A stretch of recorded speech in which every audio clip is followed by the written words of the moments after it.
Os jogos de azar são proibidos no país, mas tramita no Congresso Nacional um projeto de lei que autoriza o funcionamento de cassinos e bingos, além de legalizar jogos eletrônicos e o jogo do bicho. O assunto é polêmico. Muitos acham que os jogos de azar favorecem o crime organizado. Outros já acham que pode trazer benefícios com a arrecadação de impostos. Jogo do bicho, bingos, máquinas caça-níqueis, os famosos jogos de azar. E a proibição deles no Brasil ainda divide opiniões. Tem que legalizar. Você tem que legalizar para evitar fraudes. Tende a aumentar a criminalidade, não é uma coisa que vá trazer benefícios para a população. Jogos de azar são todos aqueles em que os resultados dependem exclusivamente da sorte e não da habilidade do jogador. Segundo a polícia, esse tipo de atividade provoca vício e são frequentes os casos em que as vítimas são abusadas financeiramente. Além disso, o dinheiro movimentado não é controlado pelo Estado, já que não há recolhimento de impostos. O jogo de azar ele não é um crime, ele é uma contravenção penal. Entendeu? No artigo 50 vai dispor sobre essa situação. Entendeu? A pena, como é uma contravenção penal, a pena é bem pequena, que é de 3 meses a 1 ano.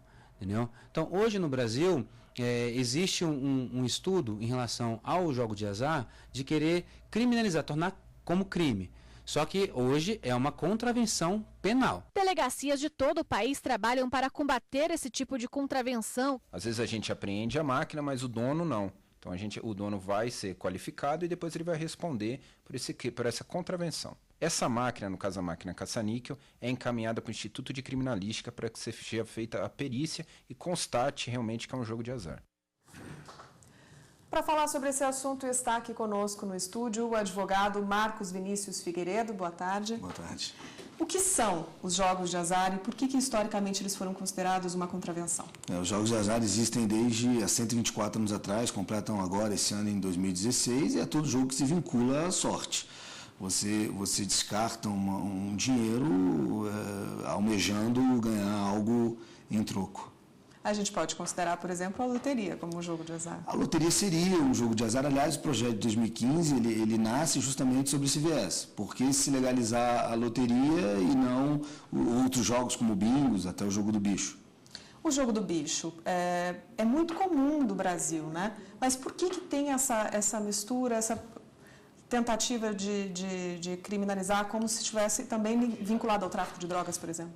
O jogo do bicho ele é qualificado como contravenção penal. Existe, como a gente disse, agora em 2016 completam 124 anos, conseguem arrecadar ao longo do ano bilhões de reais. O problema é que há uma engenharia clandestina e outras atividades paralelas ao jogo do bicho que são consideradas ilícitas e por conta disso talvez o legislador tenha qualificado como contravenção penal. O que não pode existir é uma incongruência normativa.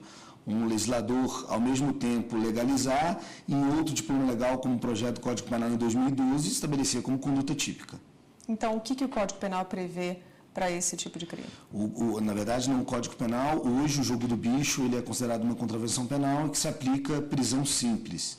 Então, ele é considerado um ilícito, né, qualificado lá na lei de introdução ao Código Penal.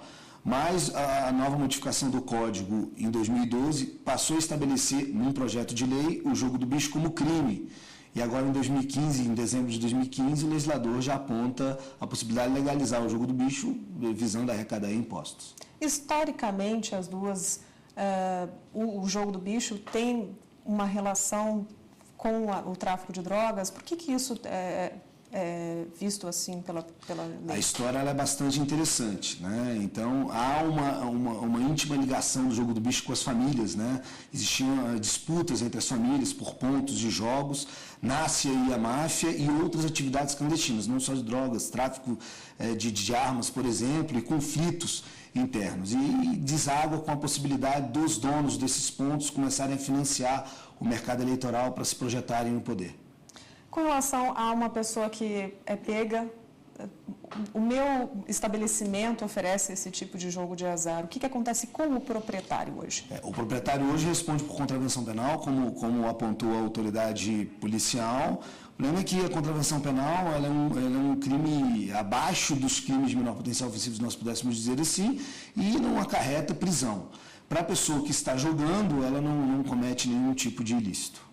Mas o material é apreendido? Como é que funciona? Por decorrência da prática de crime ou contravenção penal, a autoridade policial pode apreender todos os instrumentos do crime ou da contravenção, no caso as máquinas, e fechar o estabelecimento, inclusive. Bingo, que é uma coisa muito comum também no Brasil, em qualquer cidade é comum a gente ver as pessoas jogando bingo. Também é considerado jogo de azar, né? E seria proibido também.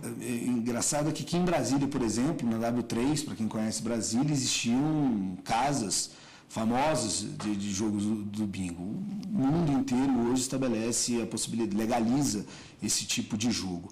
Mas também é considerado, não pode deixar de ser considerado como um jogo de azar. A legislação vem autorizar agora, vamos ver como é que a Câmara vai se comportar em razão desse projeto de lei do Senado que é encaminhado à Câmara agora para análise e, quem sabe, sanção final. A principal argumentação é o possível aumento da arrecadação do governo, né?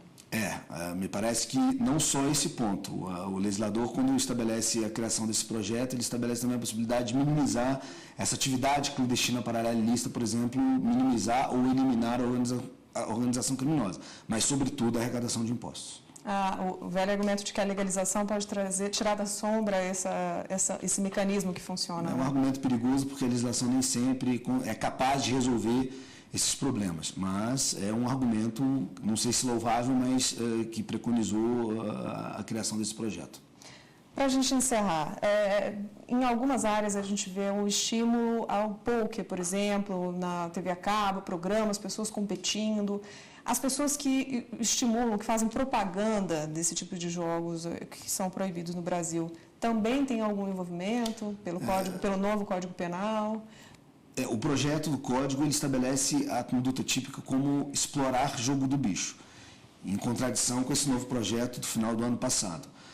Porém, não me parece que as TVs a cabos fazendo uma propaganda, e não sei se dizer textualmente se elas fazem uma propaganda.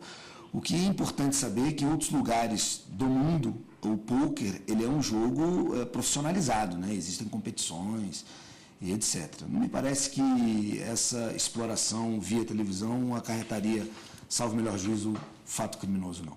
Tá ótimo, doutor. Muito obrigada pela entrevista, pela participação.